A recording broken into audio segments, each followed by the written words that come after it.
Right. All right. Well, welcome. We're here with Rob Nelson from Nelson Self Storage. And Rob, why don't you tell a little bit about yourself and your business here to the viewers?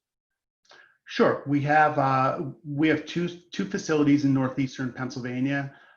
We started out. We have my family has a old cigar factory, a big old industrial building in Kingston, Pennsylvania, that we started converting into indoor self-storage back in 2002, 2003.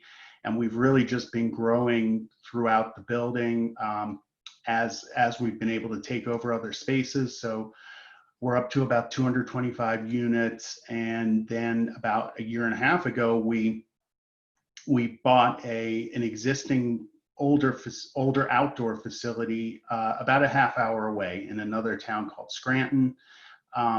So that's now our second location, and that was a little challenging because we were trying to get that rented up to get higher occupancy, and a lot of deferred maintenance and fix ups, and so that's what we're doing. Great, great. Well, thanks for your time today, Rob. I'm just going to go through a few questions here. First of all, what brought you to the Storage Group, ClickandStor? What pain points were you looking to solve? So oddly enough, I'm in the technology business. My real job, I work for a company implementing enterprise software, but I never had a website for the storage business. And it was just getting to be really difficult because obviously everything was moving away from Yellow Pages and everything was moving online.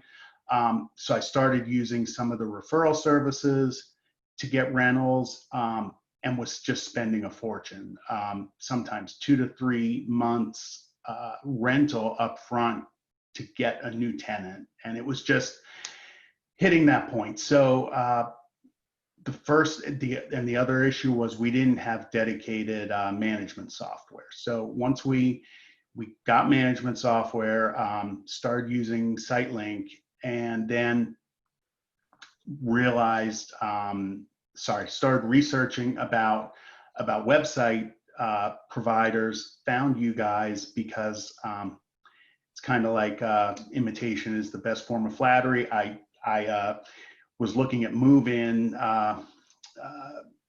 Self-Storage, who's also from Pennsylvania.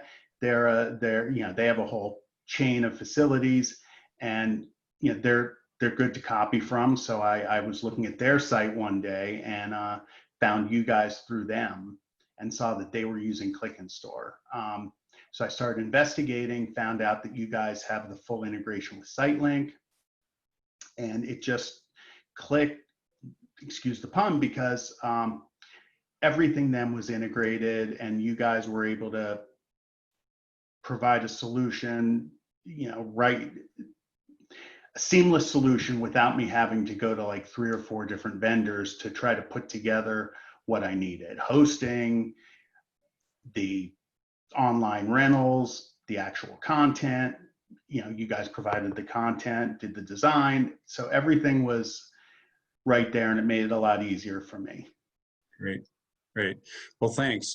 Yeah, I'm going to ask you a couple of questions regarding ClickandStor specifically, and just in these times that we currently are in. So, first of all, with ClickandStor, how does that help you and with efficiency within your business? How does that help you operate?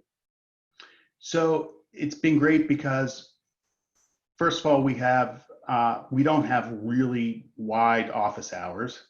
So a big concern is always missing rentals. And I don't want to have to have people there, 8, 10 hours a day. So it's helped in that way because we don't miss when we can drive people to the website, when we're off hours, when the office isn't open. So we have a call center that answers our calls when we're off site, but now the call center can direct people to the website. And the way it's really helped, I don't know, this might tie into one of the later questions, but the whole contactless rental thing, I wasn't really taking advantage of a lot of the click and store features and the integration features with e-signing documents, and with being able to really customize the content on the checkout pages, for example, to get people comfortable with that process. So what happened is when the stay-at-home started, I panicked because I said, "Oh, now we have to figure out a way." It wasn't as critical before. I'm sure everybody was in the same boat. Everybody's like, "How do I react really quickly?" So you guys were great because I went through. I looked at probably 20 other storage websites, kind of put together my ideas and the best of from the other websites, and you guys were able to make really quick changes, which was great for me. And we were able to start doing the contactless thing. And even when we kept one of our offices open, but some people didn't even want to come into the office. So even though somebody was there, it still provided a great service. So we were able to set that up, leave locks in the units, walk people through the process. Sometimes we have to walk, sometimes we walk them through it over the phone if they're uncomfortable with it. But we're getting rentals. We're getting people through the process. Click and Store has been great because obviously the live inventory and the online payments. That was another challenge with the stay at home, being able to offer people the online payments. Right after this all happened, I sent out a mass email to all our customers, directing them to our site, explaining to them how to set up a user, etc. And we started really increasing our online payments through that. And lastly, one other thing, I've done much better with getting people to do automatic credit card drafts with the Click and Store, which has been great. When people do sign up through Click and Store, I'm almost always getting automatic payments. It's nice not to chase the money. Yeah, that's helped. Yeah. So I guess, follow up to that, to the COVID-19 situation and all that, and how have your clients reacted? You basically told us how you've set up the business and the efficiencies that it's created for you, but what kind of feedback are you hearing from the renters themselves? They've been pretty much okay. I think they have appreciated that we're giving them more flexibility as far as payment options. I think that's helped because it makes it more convenient for them. Some people are used to, walking in their check into the office every month.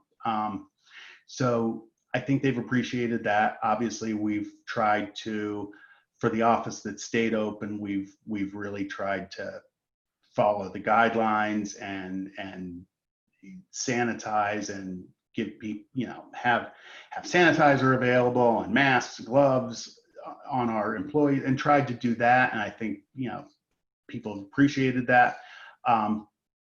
We're doing in our indoor facility, that's a little different because it's inside. There's a lot of things people touch, carts and doorknobs and push bars, and so we've been having that whole section professionally sanitized, and they've, I think, appreciated that because the guys put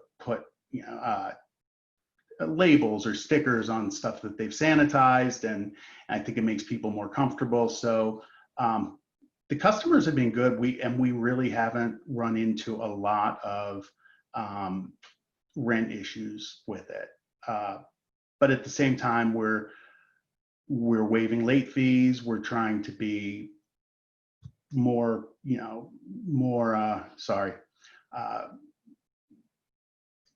I can't think of the word. We're trying to be more flexible, as far as that's concerned. And, kind of trying to do what the other people in the industry are doing, and trying to be more forgiving about that. Yeah, yeah. This has presented a lot of a lot of new opportunities for business and business models.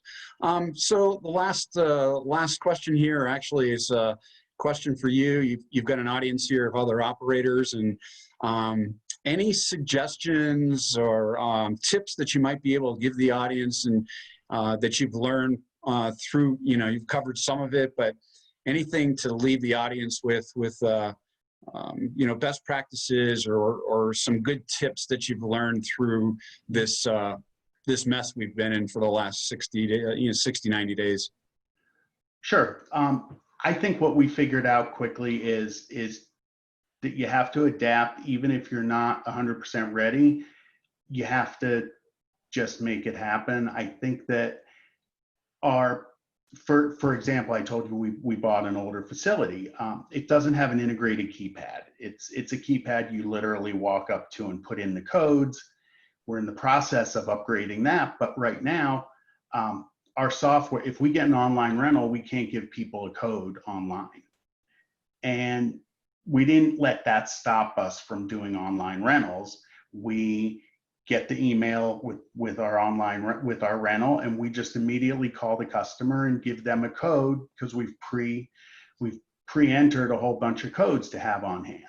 So, I mean, it's a small example, but just because you don't maybe have all the technology in place doesn't mean you can't kind of adapt to the situation and still make it happen, and still give off the appearance that you're not the appearance, but give people the experience of the whole contactless rental. So even though we have to cheat on certain parts, I think it's important, because you just have to be able to give the customers what they need right now, and that's really important. So I think that's just adapting and being flexible was the best thing we could do.